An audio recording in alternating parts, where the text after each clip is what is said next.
ណនើយធរដែលយើងនិយាយមិនមែនជារឿងអាត់កំបាំងទេយើងមិនមែនជាគ្រូដែលហួងហែងវិជ្ជាចូលឧស្សាហ៍ព្យាយាមយកចិត្តទុកដាក់សាងអំពើល្អអ្នកណាមានគំនិតលើផ្លូវល្អហើយរស់នៅដោយការមិនប្រហែសនៅក្នុងព្រះធម៌នោះ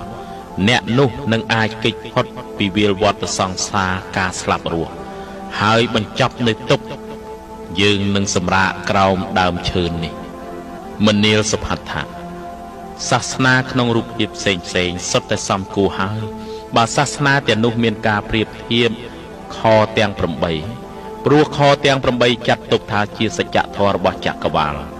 គ្រប់បែបយ៉ាងសុទ្ធតែជាអនិច្ចំមិនទៀងទាត់និព្វានអាចទៅដល់ដោយការព្យាយាមតែប៉ុណ្ណោះបងប្អូននេះថ្វាយព្រះ5នេះម៉ែកូនម្នាក់មួយអស់ល្មមកូននេះមិនដល់ចេះហាត់ក្លិនទេ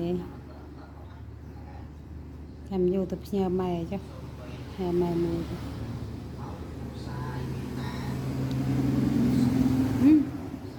អានេះដាក់អញ្ចេះ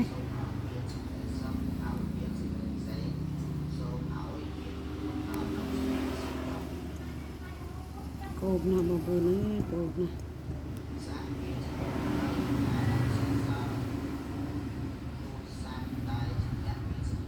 ดูចេញអាណាល្អ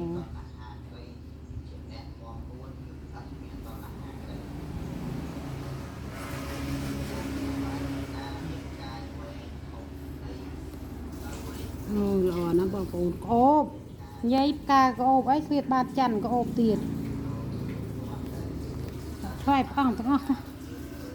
ចាំណែឈប់ថ្វាយក្រុមហាត់ក្លិនក្រោយទៅ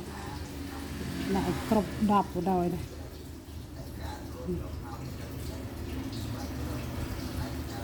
រៀបស្អាតណា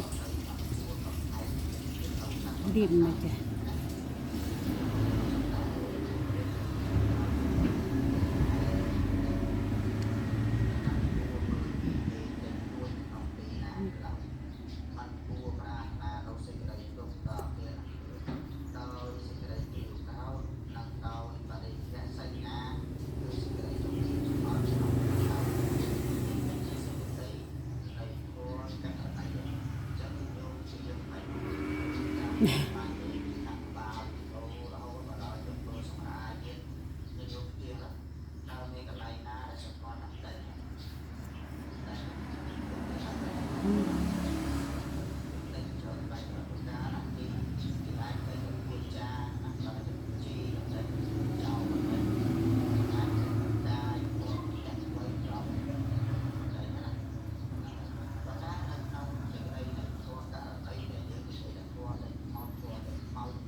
កាចាន់